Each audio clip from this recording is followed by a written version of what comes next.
Egun on guztioi, ongi etorriak First Lego League Euskadi prestakuntza tailerren saio berri honetara. Bienvenidos y bienvenidas a este nuevo taller formativo de First Lego League Euskadi, centrado en los desafíos que presenta la energía. Gaur Donostiako startup batek ibilgailu elektrikoaren garapena nola bizkortzen duen ulertuko dugu. Eta gai honen inguruan hitz egiteko Mikel Peral daukagu, ePower Labsen sortzailekide eta zuzendari nagusia. ePower Labsek euren bezeroei elektrifikazioa soluzioekin nola laguntzen dieten azalduko digu. Lo dicho, la sesión de hoy se titula ¿Cómo una startup donostiarra acelera el desarrollo del vehículo eléctrico? Para eso tenemos aquí a Mikel Peral, cofundador y director general de ePower Labs, que además nos va a contar pues, cómo ayudan a sus clientes en la transición y adopción de soluciones de electrificación, bueno, haciendo uso de las oportunidades que nos brinda la electrónica. Es así, ¿verdad? Ongi etorri eta egun on, Mikel. Kaixo, egunon Maitena eta egunon guztioi. Plazerra da gaur zukin egotea. Benetan, guretzako ere plazerra dela zu bestaldean egotea. Bueno, bide batez, eskerrak eman nahi dizkiet bai ePower Labsi, jakina eta innovaskeri saio hau posible egiteagatik. Komentatu beti bezala, gutxi gora bera, ordu beteko tailerra izango dela, más o menos será 1 hora de taller. En la primera parte, Mikel nos hablará, bueno, de todo esto que controla, conoceremos muchísimo más sobre Power Labs y en la segunda parte, pues bueno, le haremos llegar todas las preguntas que tengáis. Para eso acordaros que tenéis habilitado el chat de YouTube. Indicarnos, por favor, desde dónde hacéis las preguntas, ¿vais? Ze ikastetxeetatik egiten dituzen galderak mesedez jarri eta horrela altuan esango ditugu, beti ere ilusio egiten baitu. Bueno, has gaitezen, Mikel, eskerrik asko inobaskerekin First Lego League Euskadin kolaboratzeagatik. Zurea da hitza. Kaixo egunon guztioi eta bueno, nire hitzaldia euskera zingo dut, baino gaztelera aldatu behar badegu, lasai asko esan eta gaztelera zin dezakegu. Presentazio bat preparatu dugu gure enpresa azaltzeko eta gure soluzioak edo nola garatzen ditugun aurkezteko. Baino, hasi baino lehen, baliteke enpresetan gauza garrantzitsuna da pertsonak, ez? Eta gure kasuan, gu fundadorek Donostialdeko eta inguruko jende asko gea, baina nolabait gure bizitza edo ePower Labs sortu baino lehen, zuek bezala gu txikitatik ere gure ilusioak eduki ditugu eta gure pasioak ere, ez? Orduan, gu ePower Labsen lau fundadore gea, alde batetik fundadoretatik jende teknikoagoa eta jende ezain teknikoa, adibidez, gure fundadoretatik 3 pertsona automozio mundun ibili dira 5 edo 7 urte ePower Labs hasi baino lehen, adibidez, Mikel Martinez, Donostiko kide bat, Ferrarin ibili zen ePower Labs sortu baino lehen, Jon Duirodier Donostiko beste gazte bat hau belen austean ibili zen, eta Xabi adibidez, ez da Donostikoa, bera katalana da, baino Belgikan ibili zen automozio munduan. Eta ni oihartzuarra naiz izatez, naiz automozio munduan ibili, baino baita ere automozio munduarekin beti oso gertu enpresa munduan. Eta nolabait gure pasioa nola hasi zen, zuek bezala gu ere txikitan pasioa genituen eta nire kasuan nahi ez, kotxe mundua asko gustatu zaitez. Eta lehenengo kotxe elektrikoa edo ezagutu nuena radio kontroladia, ez? Eta inguru hortan holako kotxe asko edukin ditun eta kuriosidadea hasi zen kotxeak desmontatzen hasi nintzenen, ez? Eta azkenen bai jostailutan baita kaleko kotxe errealetan ere, azkenean mekanismoak oso antzekoak dira, eta gero Lego munduan ere ikusiko dugu kotxe elektriko asko nola sortu eta zein erresa den zuek ere pausoak ematea ingurune hortan. Gero ere, eskolatik unibertsitatera pasan nintzenean, nire kasuan eta ePower Labseko fundadoren kasuan, teknunen ikasi genuen gehienak, eta teknuneko ingurune hortan ere aukera auki genuen, kotxe handiago bat iteko, ez? Eta guk ginen tekniko kotxe elektrikoaren ekipoko kideak, eta aukera auki genuen alde batetik konpetizioetara jutea, kotxea garatzea, enpresekin ere harremana edukitzea, eta hori izan zen nolabait ere gure hurrengo pausoa txikitako pasio bat profesionalizatzen edo inguru hortan ikasten eta gure esperientzia osatzen.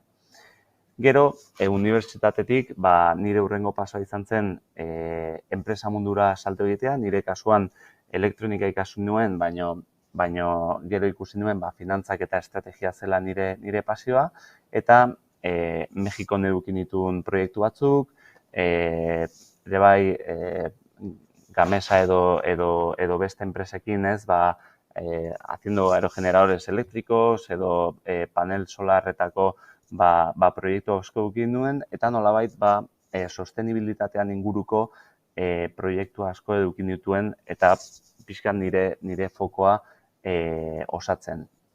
Eta azkenean, 5 urte eta gero, 2008an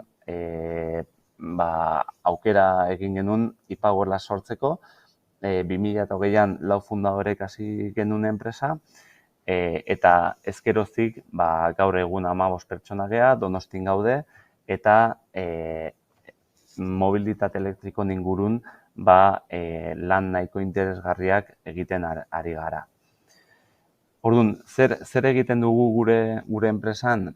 Alde batetik, gure enpresako kideak esan bezala automozio munduarekin lotura handia eduki dute, eta gure kideak atzerriko enpresa askotan egon dira, ez? Erresuma Batuan, Alemanian, Austrian eta beste herrialdetan ere lana egiten.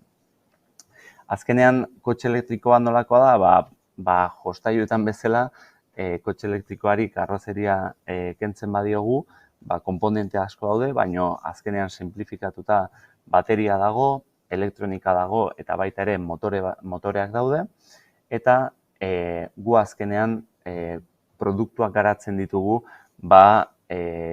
kotxeak edo behikuloak mugi daitezen.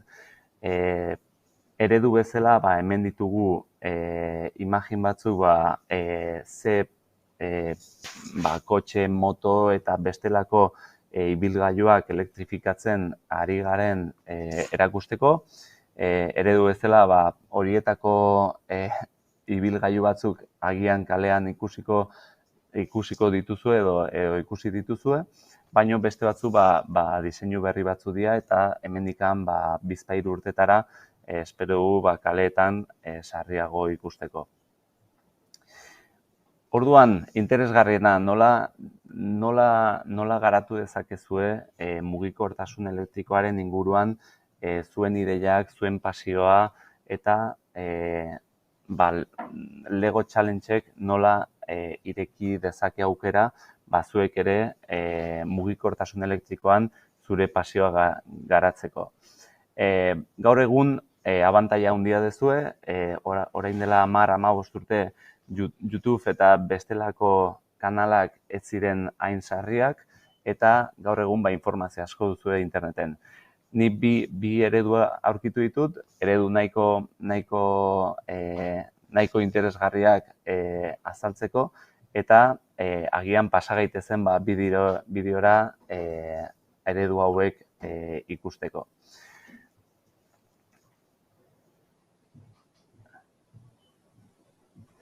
Ea bideoa ikusteko aukera dugun.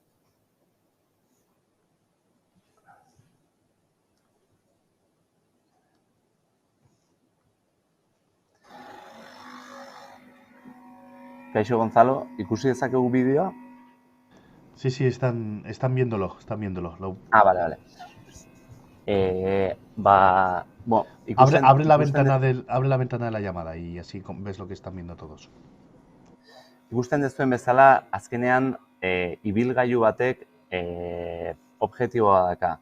Da, puntu batetik bestera ibilgailua mugitzea.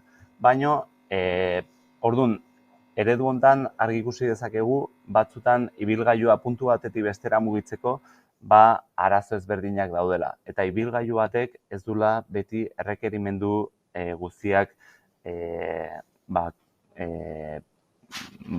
konpletatzen.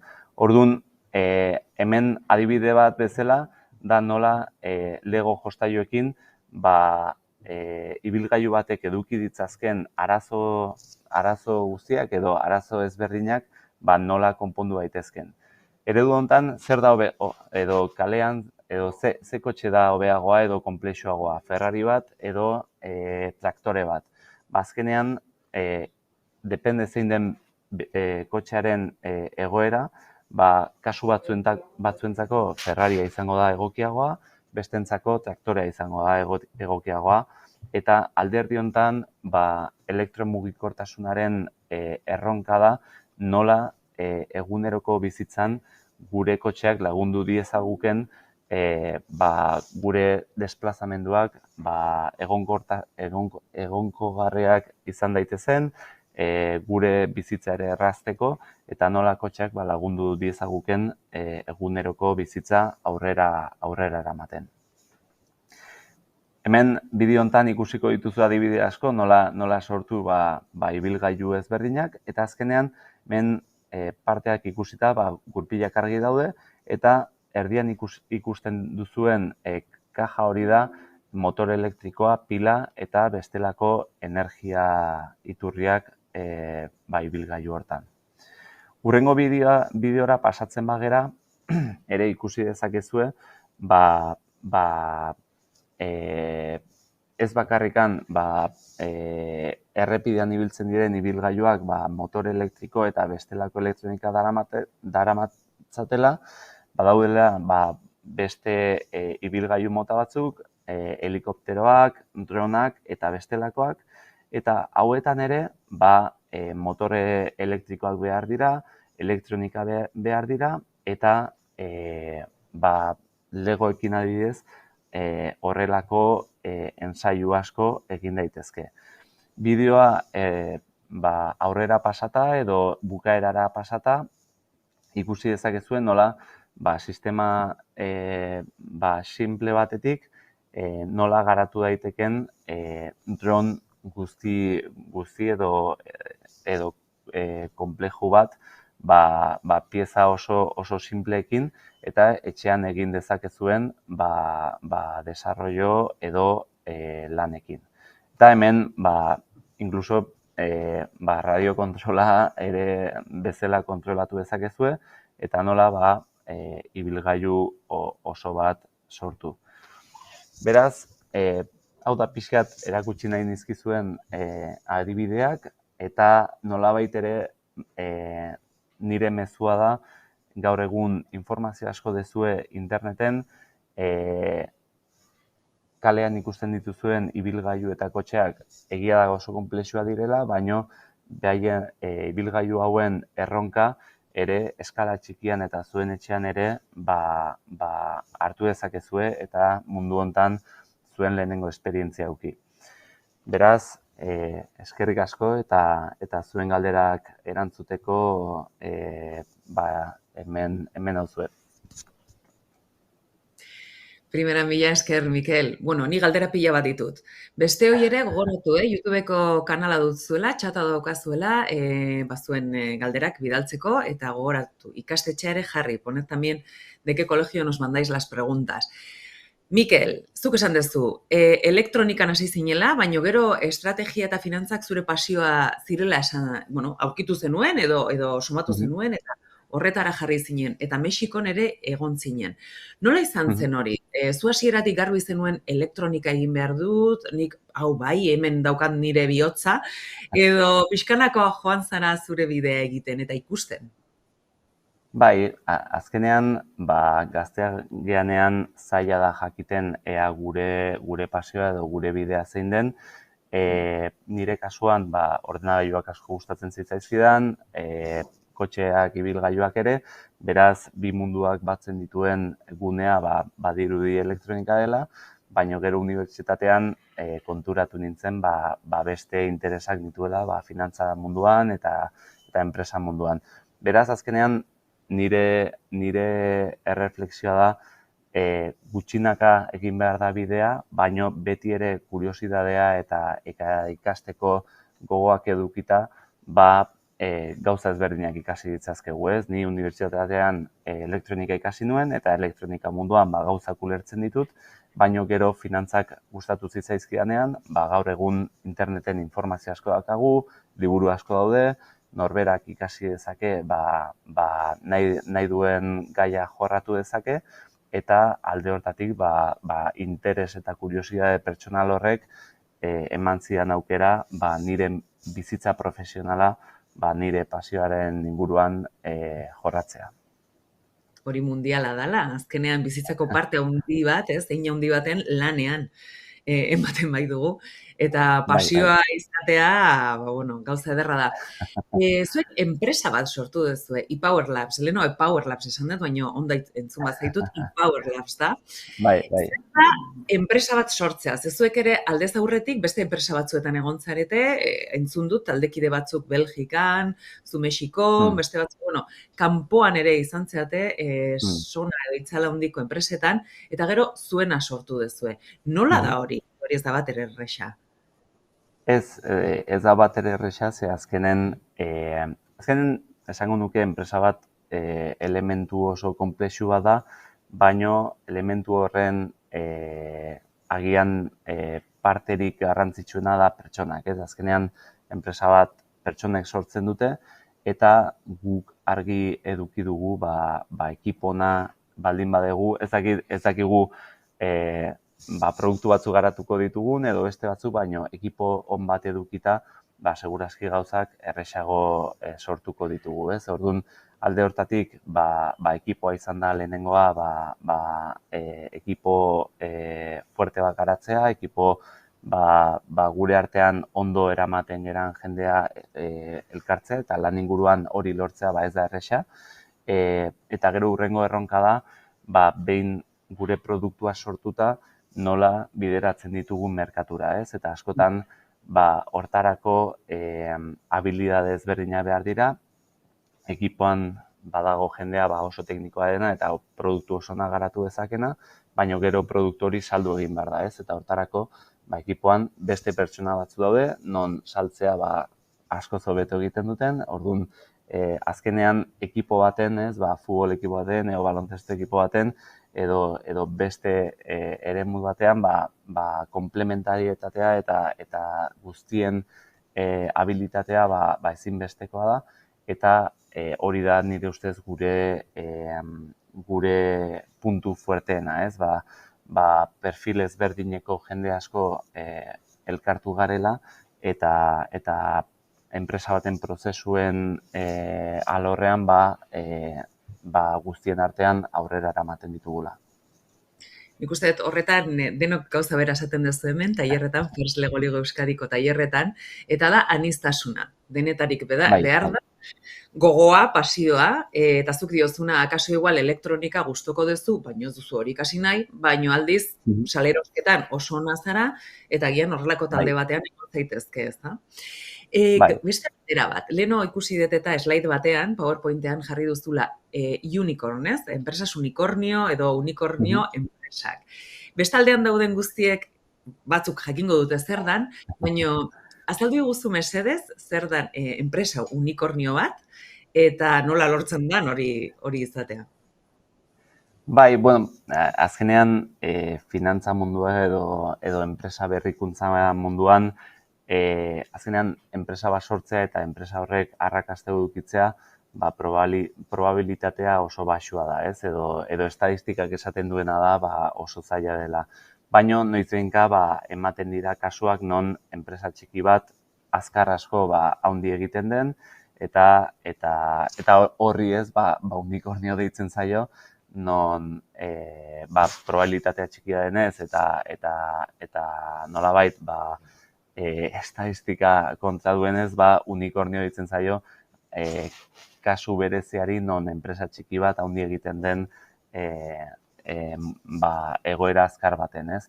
Gure kasuan, azkenean gure filosofia da eguneroko lana ondo eginda, ikusiko dugu bidea nola eramaten digun, eta alde hortatik bai gure ekipoa ondo sortzea, gure klientei ahalik eta gehien laguntzea, eta beti kuriosidadez eta produktua berriak eta garatzea, ez? Orduan, hori da pixka gure filosofia eta ikusiko dugu gure enpresan noraino iristen den edo zein den gure bidea.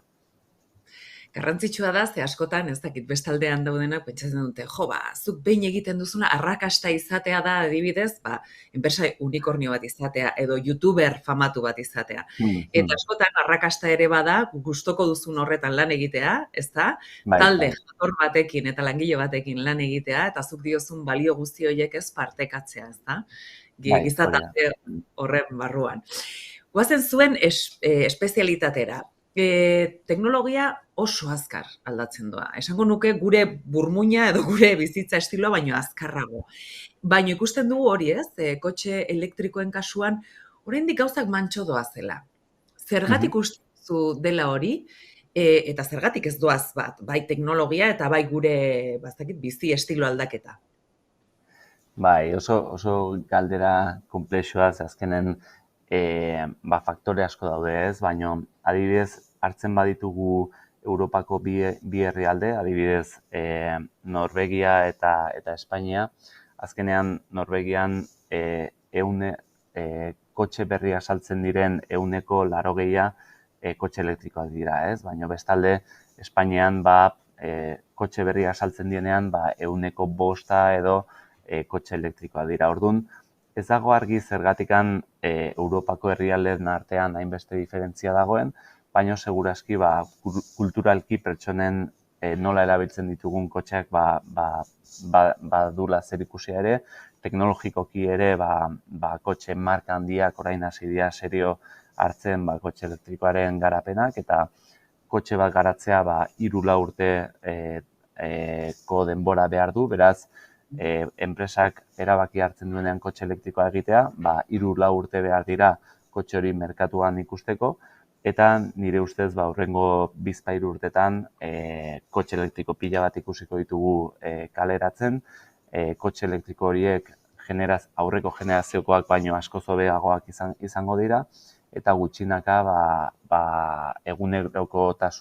gure egunerokotasun hortan balio gehiago ikusiko dugu kotxe elektrikoan gaur baino, ez? Eta errazagoa izango da kotxe elektriko bat edukitzea gaur baino prezioagatik, nola kargatzen dugun moduagatik eta bestelako arrazoiengatik.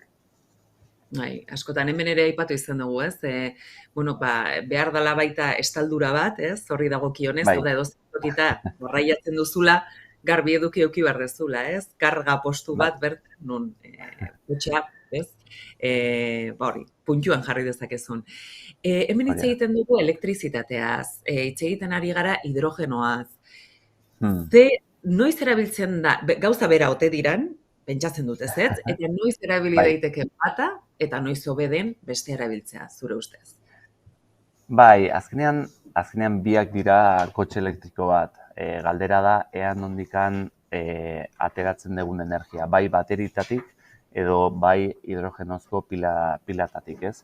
Azkenen garrantzitsuna da, baliteke hidrogenozko pila aukera gehiago edukitzea ibilgailu handietan, adibidez, kamioi bat elektrifikatzeko bateria pisu asko behar dira, orduan kamioi baten 5.000 kilo edo 6.000 kilo bateria jartzea ez da erresa, eta bestalde, kamioi batek autopistan azkar kargatzea behar du, ez? Orduan hori egitea ez da erresa, eta aplikazio horietarako hidrogenoa badirudi aukera hobea, hidrogenoa 5 minututan kargatu daiteke kamioi bat, eta 2.000 edo 1.000 kiloko ekipamenduarekin elektrifikatu daiteke, baino egia da bizikleta bat adibidez elektrifikatzeko bateria dela aukera honena, ze bateria nahiko txikia da bizikletan ondo integratzeko, eta hidrogenozko pila handiegia da bizikleta baten integratzeko. Hala ere, bi mundutan badaude hasten ari dira hidrogenozko bizikletak ere, Baionan uste dela badagoela fabrikante bat adibidez, nahiko gertu, dela Frantziko bakarra edo bakarretako bat hidrogenozko pila duena, eta bestalde ere baterizko kamioiak ere badaude. Beraz, argi da hona da, ez dago argi zein den soluzio hoberena, eta horrek ere aukera ematen du enpresei berrikuntzak presentatzea, berrikuntzetan saiatzea, eta hori da ere jokoaren parte garrantzitsua ere.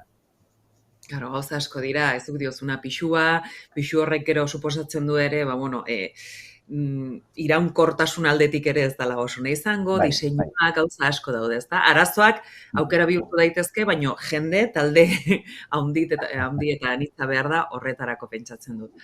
Zure ustez, zeintzuk dira gako nagusiak kotxe garbiak erabiltzeko orduan? Bai, baita ere oso galdera konplexua da, ez? Azkenean, pentsatu behar dugu energiaren ziklo guztia, ez? Azkenean kotxe elektriko bat edo konbustiozko kotxe bat, galdera da nondikan hartzen dugun energia hori lortzea ze implikazio ditun, energia hori garraiatzea zer implikazio ditun, eta energia hori kotxean erabiltzea ze implikazio ditun, ez? Talde hortatik, gaur egun konbustiozko kotxea argi dugu energia lortzea edo petrolea lortzea nahiko kritikoa dela gaur egun, baina horrek ere beste arazo batzuk sortzen ditu, eta geopolitikoki arazoak daudenean gure egunerokotasunean gasolina igotzen da, eta bestelako arazoak. Eta bestalde kotxe elektrikoarekin gaur egun arazoa duguna da, energia renovableak ez direla hainbestezkoak energia guzti hori sortzeko. Beraz, gaur egun Alemanian oraindikan karboia erretzen da energia lortzeko. Beraz, azkenean energia mundua oso konplexua da, gure soziedadeak energia asko konsumitzen du, eta aurkitu behar dugu modua non energia jasangarritasunak eta energia tradizionalak mixona lortzen dugun non alik eta gutxien kontaminatzen dugun energia lortzeko, eta gero ere energia hori nola hobeto erabili, ez?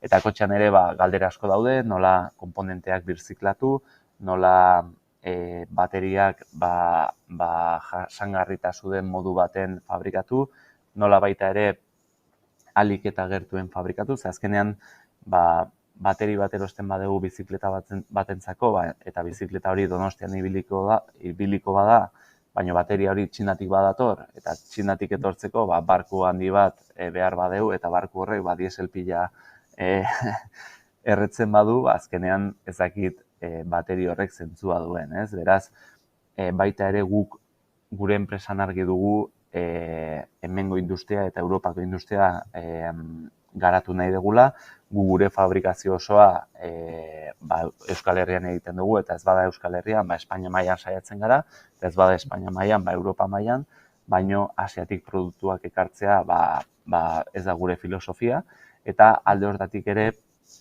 nire ustez eguneroko gauzetan telefono bat erosten dugunean, ordenadore bat erosten dugunean, edo bizikleta bat erosten dugunean, agian batzutan ez da erresa, baino orbea bizikleta baldin badeu, eta Giant bizikleta baldin badeu, eta biak berdin gustatzen bazaizkigu, orbea hemen gertu fabrikatzen da, eta Gianta Txinako fabrika handi batean fabrikatzen da, eta barku batean ekartzen da. Orduan, jada norberaren aukera, baino gure filosofia gertutasun horrek ere garantzia duela jasangarritasunan. Bai, azkenean gure zuk diozuna, ez? Gure aukerak ere, aztarna ekologikoa uzten dutela, eta alik eta gutxien izan dadin, beti ere gertukoena hobe izaten dela, eta gauza hauekin ere ez bakarrik janariarekin, ez da? Ze kilometro zero hori, nik uste hausnarketa egin dagoela, integratu dugu gure gizartean, gertukotasun hori beti ona dela, ez? Naturaren zabai guretzat, baina kasu honetan, elektrikotasunari dagokionez eta bar, baita, ez? Baterien kasuan ere, hobe alik eta gertuen. Ni pentsatzen dut zuek, esan dezuna, Europa mailan lan egiten duzue. Nola da beste kultura batzuekin lan egitea? Zezuk diozuna, Norvegian adibidez beste ikuspuntua dute, beste pentsamolde bat, zentzu batzuetan agian aurre pausoak eman dituzte, guk oraindik eman ez ditugunak, nola da beste lurralde batzuekin lan egitea eta nola berasten zaitu zuri pertsonalki eta profesionalki? Bai, egia esan, ezberdintasun handia daude, ez? Adibidez, Europa mailan ikusten ari garena da, Erresuma Batua, Frantzia eta bestelako herrialdetan,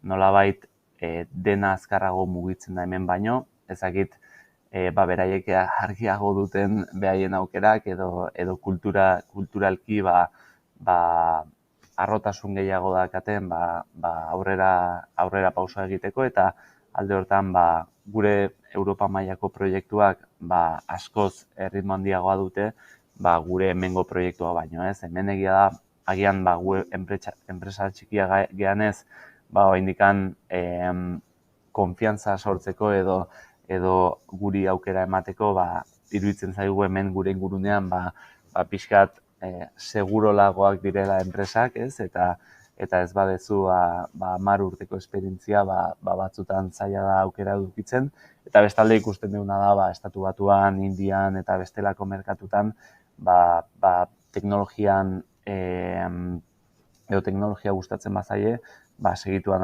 hartzen dute aukera eta aurrera pausoa, ez? Orduan, alde hortatik, egia da, niri kulturalki asko gustatzen zaian herrialdea da herrialde anglosajoiak edo Estatu Batua, Erresuma Batua, egia da ere behaien gauza dituztela, mundu guztia gauza onak eta gauza txarrak, baino enpresa munduan eta teknologikoki aurrera pausoak ematen oso argi ematen dituzte eta batzutan Europan ez gea hain determinanteak edo aukerak gauzak aukeratzen, ez? Edo tomando decisiones, ez? Hain nola euskaraz baino. Baina eta herrialde anglosajoetan enpresa munduan haietatik asko ikasi dezakegu. Bai, erritmo desberdinak daudela erabakiak hartzeko garaian alegia, ez? Kultura egituan egiten dutela, eta venga, goazen horrekin, ez? Arriskatu egiten dira kaso gehiago. Eta guk esango nuke Euskadi mailan agian erdipuntu batean gaudela. Ez gehiegi, ez gutxiegi, baina bueno, gure kulturalki ere erritmopean jakina. Epe luzera begira, Mikel, etorkizuna, ez? Hortxe dugula, ze motatako ezakit energia erabiliko dugula uste duzu? Zeoain ari gara, hidrogenoa, zakizer, baina beti gauden ja urrengoari begira. Eta hain azkar goazen, ez? Zure ustez, ze energia mota da etorkizuna? Bai, azkenean zaila da, ze munduak hainbeste energia konsumitzen du, non pentsatzea energia bakar batek mundua mugitu ezakela zaila da, ez? Orduan, nire ustez ezin ditugu gasa eta petrolea bezalako energiak, egia da ez direla energia perfektuak, baina energia oso garrantzitsua dira, eta saiatu behar geha energia jasangarritasuna ahalik eta gehienen erabiltzen, baino jakinez badaude dela aplikazio batzuk non energia jasangarritasuna oso zaila den lortzen edo erabiltzen, eta beste ingurune horietan jakin behar dugu mix energetiko batek zentzua dakala eta gasa zentzu asko dakala aplikazio batzutan, petroleak ere zentzu asko dakala beste aplikazio batzutan, eta elektrifikatu daitezken aplikazioetan energia jasangarritasunak erabiltzea, ez? Eta orain agian badirudi bateriek arazo guztiak konpondu ditzazketela, baina hidrogenoak ere badu bere lekua eta bateriak gehiegi edo aplikazio gehiegitan erabiltzen baditugu, baliteke ere erabaki txarrak hartzea, ze batzutan bateriak oso erabilera ona dakate, baina beste batzutan erabilera ez da hain ona, eta hori egiten badugu, azkenean seguraski ez da hain jasangarria izango aplikazio egokietan erabilita teknologi bakoitza. Ez da bat ere erraxa. Ze pentsatzen dut aurrera pauso bakoitzeko batzuetan bi ere atzera ematen direla, ez? Uste genuen hau ondo joan.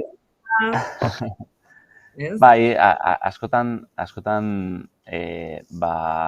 sentido komun, ez? Edo batzutan galtzear gaude, ez? Aplikazio batzutan, baino jakin behar da teknologi bakoitzan nun erabili eta zergatik erabili, ez? Eta zentzu hori ez galtzea. Baina nik uste dut oso garrantzitsua dela, aipatu duzun hori. Askoten gaudelako energia bakar baten inguruan hitz egiten, ez? Izango baliz bezala etorriko da zerbait, ustiatuko dugu energia mota berri bat, eta hori izango da gure zoriona, eta iraunkortasuna ja betiko geldituko da. Dela erreala, ez? Guk ere jun behar dugula ikerketa egiten, eta pixkanaka hor adaptatzen. Horretarako, pentsatzen dut etorkizunean ere, ikasketa motaz desberdinak egingo direla. Hau gauzatzeko. Gaur egun ere adibidez, zuen kasuan, leheno aipatu dezu, pixkat gainetik, baina adibidez, bestaldean dauden guztiei jakiteko, ze motatako ikasketak egin behar dituzte, zu mugitzen zaren mundu horretan lan egiteko. Bai, azkenean guretzako, edo niretzako oraindik oso edo kuriosidadea handia daka zergatikan ingenieritzan munduan esango nuke unibertsitatean 70% edo 80% oraindikan mekanika eta bestelakoak ikasten duten, eta elektronika munduan adibidez 100% edo 110% besterik ez. Bai, oso datuak oso baxuak dira, gero egia da ere kondizio aldetik eta elektronika ikasten duten jendea edo informatika ikasten duen jendea kondizio osonak dakatela eta lanpostu asko daudela inguru hortan. Beraz, norberaren pasioa bilatu behar da eta bakoitza bere gustuak edukiko ditu, baina egia da informatika, softwarea, elektronika munduan jende asko falta dela. Gu ere batzutan ez dugu gure ingurunean jende aurkitzen eta atzerrira joan behar dugu talentua erakartzeko, eta nire mezua izango litzateke gazteei animatzea elektronika mundua ezagutzera eta elektronikakin ze gauzak egin daitezkeen investigatzera edo sakontzera. Hori da, eta mendik urte batzuetara, ePower Labsea jun, eta kasu... Hor egongo du. Garazi Ugarte Zubizarretak Almen ikastolatik hau galdetzen du. Zein esango zenuke dela kotxe elektrikoen arazo handiena? Oso galdera ona da ez, baina azkenean erronka handiena da nola elementu fisiko nahiko txiki baten, azkenean kotxe bate baditu 5 metro, bider 2 metro edo, nola hainbeste energia gorde ez. Azkenean gasolinak dentsitate energiko oso handia dauka eta deposito txiki baten energia asko gorde daiteke, baina bateriaek edo hidrogenoak ez dute hainbesteko energia densitatea, eta hori da batez ere, hori da erronka ez, nola ibilgailu txiki baten edo espazio eremu baten nola energia gorde eta energia hori erabili, ez. Eskerrik asko Garazi galderagatik. Pentsatzen duzuek ere izango duzuela web orrialde bat, nun zuen informazio guztia azaltzen den, ez da, Mikel? Bestaldean daudenak, behintzat, kuskuxatzeko eta euren ikerketa prozesare egiteko. Nun aurkituko zaituztegu online? Bai, gure pagina da epowerlabs.com. Orain urrengo hilabetetan pagina web berri bat sortuko dugu, ze gu ere ikasten gabiltza eta gutxinaka gauzako egiten, eta bestela ere LinkedInen ere gure pagina daukagu, eta bertan gure produktuen berri ematen dugu. Azken gomendio bat edo beste bota dezu aurretik, baina azken gogoeta bat, azken gomendio bat, zer esango zenieke bestaldean dauden gazte guzti horiei batzuk egongo direla esanez. Bueno, ni garbi daukat, hau da laneri bidea, elektronika. Pentsatzen dut, esan duzu ez, unibertsitatearen bitartez iritsi daiteke, baina pentsatzen dut bestelako moduak ere egon daitezela, FP adibidez, edo, bueno, zenieke, ze aukera zabal dute hor bizkanaka euren bidea egiten joateko? Bai, de hecho, eskerrik asko galdera horrengatik, ze askotan ere beti unibertsitatea dago foko bezala, baino FP asko daude non industrian zentzu asko edo zentzu handia dakatenak, adibidez mekatronika edo bestelako ikasketak FP mailan zentzu asko dakate, baita ere industri mailan formakuntza profesionala duen jende asko behar da, eta ez dago hainbeste formakuntza profesionala ikasten dutenak. Alemanian eta bestelako herrialdetan ere FP ikasketak egiten dituzten jende ugari dago, eta horregatik da behaien industriaen fuertea, ze azkenean ingenieri mailan talentu asko dakate, FP mailan talentu asko dakate, eta azkenean enpresa baten estruktura guztia oso ondo garatu dezakete. Hemen Espainian gaur egun unibertsitate munduan ingenieritza asko daude, FP mailan ez dago hainbeste aukera, orduan bakoitza bere bidea gutxinaka deskubrituko du, eta azkenean nire ustez gogoeta bezala gaur egungo gure gazten aukera handiena da internet, ez? Azkenean, ni gogoratzen naiz, 15-16 urte nitunean, zerbait ikasteko, agian liburu bat erosi behar zenuen, baina ez zegoen ere informazio asko liburu horri buruz. Gaur egun YouTubeen, interneten, Amazonen aukera asko daude gauzak ikasteko, eta zuen interesak jorratzeko, ez? Beraz, adibidez, gure ekipoan, ni elektronikoa naiz, baino finantzak ikasi ditut interneten bidez, Xabi mekanikoa da eta elektronika ikasi du interneten bidez, Jon mekanikoa da eta elektronika ikasi du bere kabuz. Beraz, azkenean norberak bere denbora libran egiten duena bere habilitateak markatzen ditu, ez? Orduan, kirol asko egiten badegu, futbolan oso onak izango gara, saskibaloian ere, edo eskubaloian, elektronikan interesa baldin badegu, hemendik urte batzutara segurazki, aukera lan munduan aukera asko izango ditugu, eta azkenean bakoitza bere bidea bilatu ezala, baino gaur egun informazio asko dago eta kuriosidade hori klabea da edozein eren mutan arrakasta edukitzeko. Hori da, ikertzen dugunean ez daukagula beti ere norbaiten bitartez egin behar, ez da? Hori ondo atorkigula, behar dugulako azkenean base bat, ez da? Zein unibertsitatetik, zein formakuntza profesionaletik, baino gero ja, bakoitzak bere bidea egin dezala, hor baitago informazio guztia esan. Beste galdera badaukagu, Mikel, Ekaitz Azula, Mariaren Lagundia ikastolatik galdera bota digu, eta dio, zer egingo da hemendik urte batzuetara kotxeen bateria guzti horiek ez dutenean funtzionatzen? Hau da, bateriekin zer egingo da?